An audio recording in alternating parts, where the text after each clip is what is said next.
ગુજરાતમાં GPSC, UPSC અને અન્ય સ્પર્ધાત્મક પરીક્ષાની તૈયારી કરવાવાળા વિદ્યાર્થીઓને રજનીશસિંહ તોમરના નમસ્કાર। આજે યુપીએસસી, જીપીએસસી 2025માં સાંપ્રત પ્રવાહોમાં આવા પ્રશ્ન પૂછાશે શ્રેણીમાં ભારતીય અર્થવ્યવસ્થા પ્રશ્નો 121 થી 130 એટલે કે 121 થી 130 પ્રશ્ન આજે હું તમારા સાથે ડીલ કરીશું।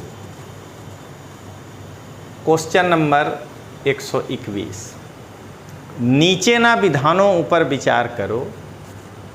वाक्य 1, क्षेत्रीय ग्रामीण બેંકની સ્થાપના આરઆરબી અધિનિયમ 1971ના હેઠળ કરવામાં આવી।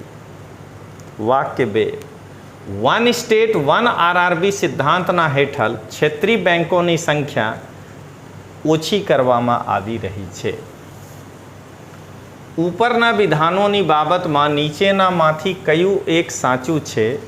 એ વિધાન 1 અને વિધાન 2 બંને સાચા છે। विधान 2 विधान 1ની સાચી વ્યાખ્યા કરે છે। બી, વિધાન 1 અને વિધાન 2 બંને સાચા છે તથા વિધાન 2 વિધાન 1ની સાચી વ્યાખ્યા કરતી નથી યા કરતું નથી। સી, વિધાન 1 સાચું છે પરંતુ વિધાન 2 ખોટું છે। વિધાન 1 ખોટું છે, વિધાન 2 સાચું છે। આન્સર છે ડી, વિધાન 1 ખોટું છે, વિધાન 2 સાચું છે। હાલમાં કેન્દ્ર સરકારે ક્ષેત્રીય ગ્રામીણ બેંકોના એકીકરણના ચોથા ચરણથી શરૂઆત કરી દીધેલ છે। આ ચરણમાં 43 ક્ષેત્રીય ગ્રામીણ બેંકોની સંખ્યાને ઘટાડીને 28 કરવામાં આવશે, એટલે કે 15 ક્ષેત્રીય ગ્રામીણ બેંકોનું અન્ય 21 બેંકોમાં વિલય થઈ જશે। કેન્દ્ર સરકારના વન સ્ટેટ વન આરઆરબી સિદ્ધાંતના હેઠળ ક્ષેત્રીય ગ્રામીણ બેંકોની સંખ્યા ઓછી કરવામાં આવી રહી છે। જે રાજ્યોમાં આરઆરબીનું એકીકરણ થશે તેમાં આંધ્રપ્રદેશ, જ્યાં સૌથી વધુ 4 આરઆરબી છે, ઉત્તર પ્રદેશ અને પશ્ચિમ બંગાળ દરેકમાં 3 અને બિહાર, ગુજરાત, જમ્મુ કાશ્મીર, કર્ણાટક, એમપી, મહારાષ્ટ્ર, ઓડિશા અને રાજસ્થાન દરેકમાં 2 સામેલ છે। આ બેંકોની સ્થાપના આરઆરબી અધિનિયમ 1976ના હેઠળ કરવામાં આવી હતી, જેમનો ઉદ્દેશ ગ્રામીણ વિસ્તારોમાં નાના ખેડૂત, ખેતી મજૂરો અને कारीगरનો उधार અને अन्य सुविधाओं प्रदान करवानो हतो। अगर आप उच्च गुणवत्ता वाला भारतीय राज्य व्यवस्था का क्लास ऑनलाइन करना चाहते हैं तो विश्वास लर्निंग ऐप डाउनलोड करिए। 105 वीडियो 200 घंटे का क्लास खाली 750 रुपया में 1 साल तक आप देख सकते हैं। क्वेश्चन नंबर 122, नीचेना पर ध्यान आपो। फर्स्ट, भारतीय रिजर्व बैंक। सेकंड, मालदीव केंद्रीय बैंक। थर्ड, मालदीव मौद्रिक प्राधिकरण। Fourth, state bank of India. स्थानीय मुद्रा में सीमा पार चूकवानी हेतु भारत और मालदीव वच्चे एमओयू करवावाड़ी उपरना पैकी कई संस्था है? ए 1-2, बी 1-3, सी 1-4, डी 3-4। जवाब है बी, पहला आ करंटना क्वेश्चन केम। 22 डिसेम्बर 2024 में मुंबई में आर्थिक और नाणकीय संबंधों ने मजबूत करवानी दिशा में एक मोटा पगलाना रूप में भारतीय रिजर्व बैंक और मालदीव मौद्रिक प्राधिकरण ए मुंबई में एक एमओयू पर हस्ताक्षर कर्या। आ बंने बैंक वच्चे एमओयू थया छे। आ समझौतीनो उद्देश्य सीमा पर लेवड़ देवड़માં स्थानीय मुद्राओं भारतीय रुपया અને માલદીવિયન રૂપિયાના ઉપયોગ માટે એક રૂપરેખા સ્થાપિત કરવાનો છે। ભારત રૂપિયાનું આંતરરાષ્ટ્રીયકરણ કરવું અને અમેરિકી ડોલર પર નિર્ભરતા ઓછી કરવાના પોતાના પ્રયત્નોના હેઠળ સ્થાનિય મુદ્રાઓના ઉપયોગને પ્રોત્સાહન આપી રહ્યો છે. તેના લાગુ થવાથી વેપાર નિપટાનને સરળ બનાવવા, લેવડ દેવડનો ખર્ચ ઓછો કરવા અને બંને દેશોના વચ્ચે આર્થિક સહયોગને પ્રોત્સાહન આપવામાં મદદ મળશે. હવે ક્વેશ્ચન નંબર 123. નીચેના વિધાનો પર વિચાર કરો. રાષ્ટ્રીય સહકાર વિકાસ નિગમની રચના કાયદાકીય નિગમના રૂપમાં કરવામાં આવી હતી. તેની સ્થાપના 1965માં કરવામાં આવી હતી. ઉપરના પૈકી કયા વિધાન સાચા છે? એ ફક્ત એક, બી ફક્ત બે, સી એક અને બે બંને, ડી ઉપરોક્તમાંથી એક બંને. જવાબ છે એ ફક્ત એક.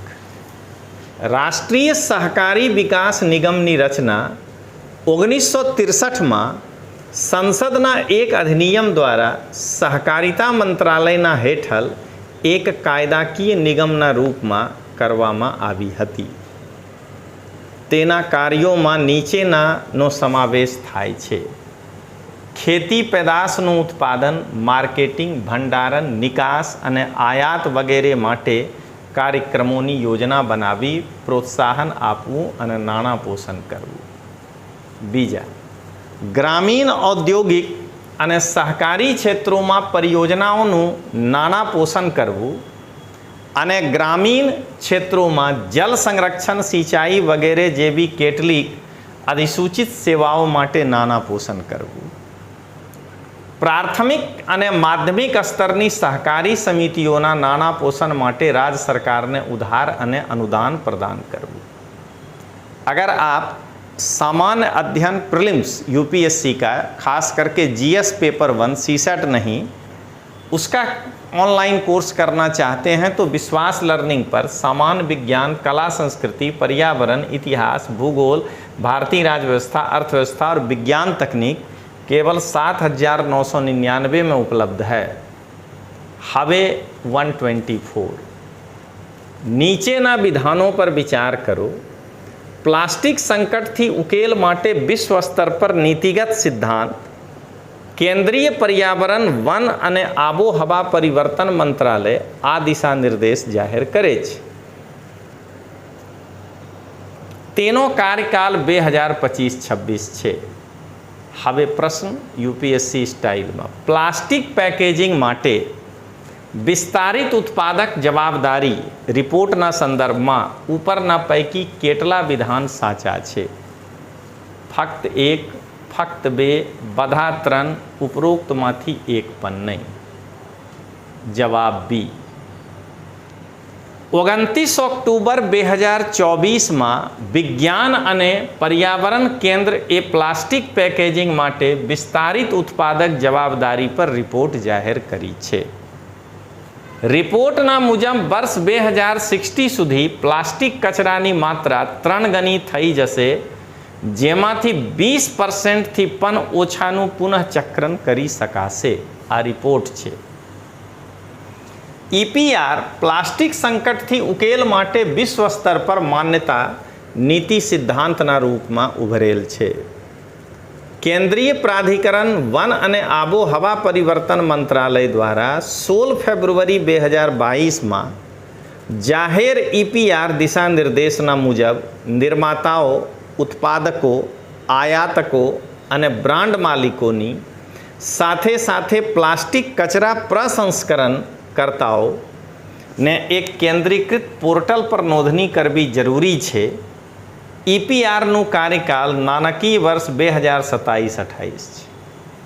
अगर आप अपने बेस को मजबूत करना चाहते हैं और एनसीईआरटी का कोर्स करना चाहते हैं तो आपके लिए विश्वास लर्निंग पर एक सुनहरा अवसर है, जिसमें इतिहास 6 से 12, भूगोल 6 से 12, संविधान 6 से 12, सामान्य विज्ञान 6 से 10, अर्थव्यवस्था 9 से 11, कला संस्कृति 11-12 और समाजशास्त्र 11-12 उपलब्ध है.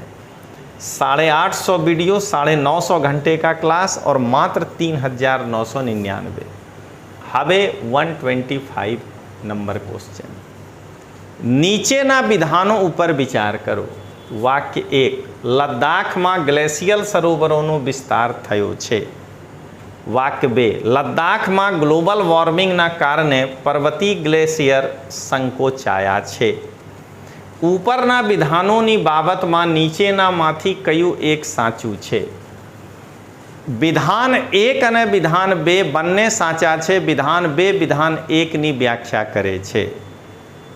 विधान 1 અને विधान 2 બંને સાચા છે। विधान 2 विधान 1 ની વ્યાખ્યા સાચી વ્યાખ્યા કરતી નથી।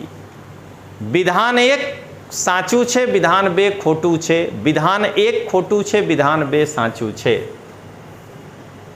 હવે જવાબ છે એ, વ્યાખ્યાપન કરે છે।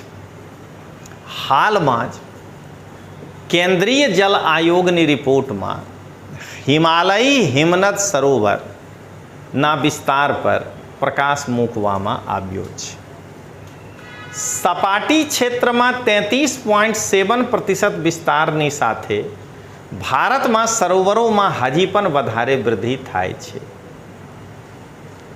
આબોહવા પરિવર્તનના કારણે હિમાલયી હિમનદ સરોવરોનો વિસ્તાર થઈ રહ્યો છે, જેનાથી હિમનદ સરોવર વિસ્ફોટ પૂરની સંભાવના વધારવાના કારણે સમુદાય અને જૈવ વિવિધતા માટે જોખમ ઉત્પન્ન થઈ રહ્યું છે।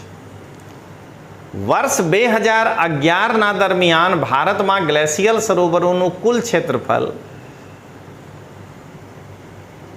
1962 हेक्टेयर હતું, જે વર્ષ 24ના દરમિયાન વધીને 2623 हेक्टेयर થઈ ગયું।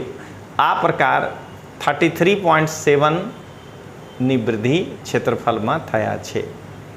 લદ્દાખ, હિમાલય, ઉત્તરાખંડ, સિક્કિમ અને અરુણાચલ પ્રદેશમાં સૌથી વધુ નોંધપાત્ર વિસ્તાર છે।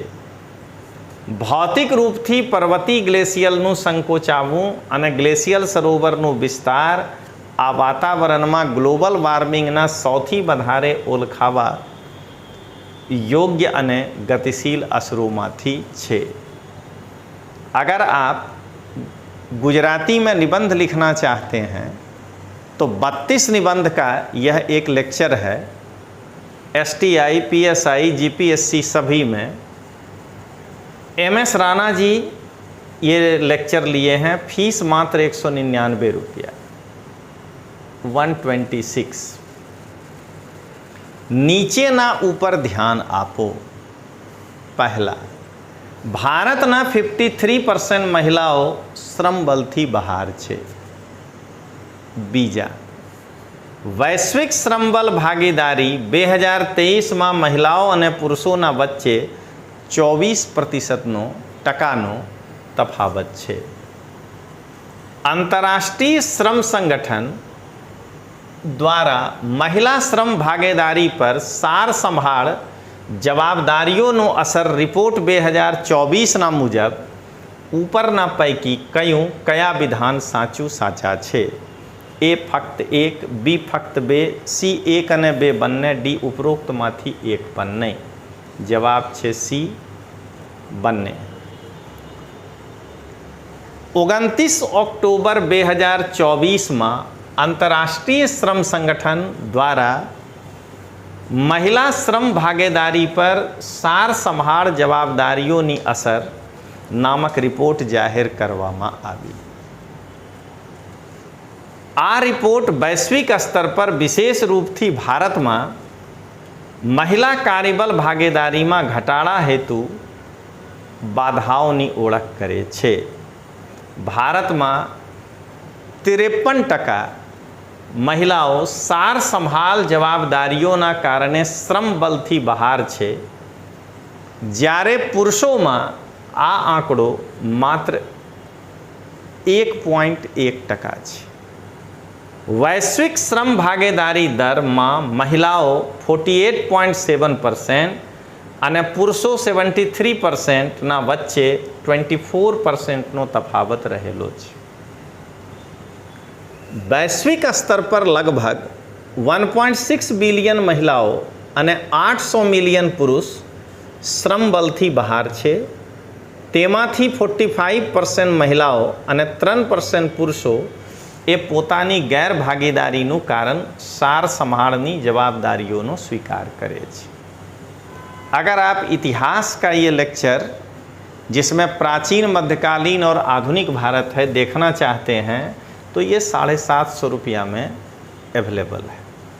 अब आइए 127 નીચેના વિધાનો પર વિચાર કરો. એશિયાઈ વિકાસ બેંકનું મુખ્યાલય મનીલા ફિલિપિન્સમાં છે. ભારત તેનો સભ્ય દેશ છે. તેની સ્થાપના 1976માં થઈ હતી. ઉપરના પૈકી કેટલા વિધાન સાચા છે? એ ફક્ત 1, બી ફક્ત 2, સી 1 અને નહીં બધા 3, ડી ઉપરોક્તમાંથી 1 પણ નહીં. જવાબ છે બી, 2 સ્ટેટમેન્ટ સાચા છે. હાલમાં જ એશિયાઈ વિકાસ બેંક દ્વારા એશિયા પ્રશાંત આબોહવા રિપોર્ટ 2024 નાણાંને ઉત્પ્રેરિત કરવું અને નીતિ સમાધાન રિપોર્ટ જાહેર કરવામાં આવી છે. રિપોર્ટના મુજબ ઉચ્ચ ગ્રીન હાઉસ ગેસ ઉત્સર્જનના હેઠળ એશિયા પ્રશાંત ક્ષેત્રમાં વર્ષ 2017 સુધી જીડીપીમાં 17% સુધીનો ઘટાડો જોઈ શકાય છે અને વર્ષ 2100 સુધી આ ઘટાડો 40% સુધી થઈ શકે છે. બીજા, એશિયાઈ વિકાસ બેંકની સ્થાપના વર્ષ 1966માં કરવામાં આવી હતી અને તેમની મુખ્ય મથક મનીલા ફિલિપાઇન્સ છે. તેનો ઉદ્દેશ વિકાસશીલ સભ્ય દેશોમાં એવી પરિયોજનાઓને સમર્થન કરવાનું છે જે આર્થિક અને વિકાસાત્મક અસર ઉત્પન્ન કરે છે. તેના સભ્યોની સંખ્યા ભારત સહિત 89 છે અને સૌથી મોટા શેરધારકોમાં જાપાન અને સંયુક્ત રાજ્ય અમેરિકા સામેલ છે. હવે દોસ્તો 128 digital India common service centre પરિયોજના નીચેમાંથી કયા મંત્રાલય દ્વારા શરૂ કરવામાં આવેલ છે? એ સંચાર મંત્રાલય, બી સામાજિક ન્યાય અને અધિકારિતા મંત્રાલય, સી સ્વાસ્થ્ય અને પરિવાર કલ્યાણ મંત્રાલય, ડી ઇલેક્ટ્રોનિક્સ અને માહિતી ટેકનોલોજી મંત્રાલય. આન્સર છે ડી, માહિતી અને ટેકનોલોજી મંત્રાલય. ગ્રામીણ ભારતમાં ડિજિટલ કાર્યપ્રણાલીને પ્રોત્સાહન આપવા અને ડિજિટલ સેવાઓનો લાભ દરેક નાગરિક સુધી સુનિશ્ચિત કરવા માટે ઇલેક્ટ્રોનિક્સ અને માહિતી ટેકનોલોજી મંત્રાલય દ્વારા digital India common service centre પરિયોજનાની શરૂઆત કરવામાં આવી રહ્યા છે. આ પરિયોજનાના આરંભ પીલીભીત અને ગોરખપુરથી કરવામાં આવી રહી છે તથા શરૂઆતમાં તેમાં 10 જિલ્લાઓની લગભગ બધી ગ્રામ પંચાયતોમાં એક મોડલ ડીઆઈસીએસસી केंद्र स्थापित करवानो प्रयत्न करवामा आवश्य. अगर आप योजना कुरुक्षेत्र और वर्ल्ड फोकस का करंट अफेयर्स देखना चाहते हैं तो हिंदी माध्यम में योजना कुरुक्षेत्र वर्ल्ड फोकस फी है 199, 2 महीने का वैलिडिटी है, आप इसको देख सकते हैं. 129 નમો ડ્રોન દીદી યોજનાનું પરિચાલન નીચેનામાંથી કયા મંત્રાલય દ્વારા કરવામાં આવે છે? સંચાર વિભાગ, કૌશલ્ય વિકાસ વિભાગ, ખેતી અને ખેડૂત કલ્યાણ વિભાગ, વિજ્ઞાન અને ટેકનોલોજી વિભાગ. જવાબ છે સી. 1 નવેમ્બર 2024માં ખેતી અને ખેડૂત કલ્યાણ વિભાગે કેન્દ્રીય ક્ષેત્રની યોજના નમો ડ્રોન દીદી માટે પરિચાલન દિશા નિર્દેશ જાહેર કર્યા. સરકારે દીનદયાલ અંત્યોદય યોજના રાષ્ટ્રીય ગ્રામીણ આજીવિકા મિશનના હેઠળ મહિલા સ્વયં સહાય સમૂહોને ડ્રોન ઉપલબ્ધ કરાવવા માટે 12161 કરોડ રૂપિયાના ખર્ચની સાથે નમો ડ્રોન દીદી યોજનાને મંજૂરી આપી છે.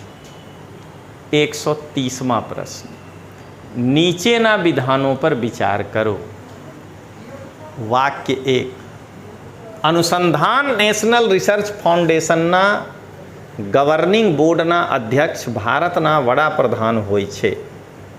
वाक्य 2, अनुसंधान नेशनल रिसर्च फाउंडेशन द्वारा ઝડપી નવાચાર તથા સંશોધન માટે ભાગીદારી કાર્યક્રમની શરૂઆત કરવામાં આવેલ છે.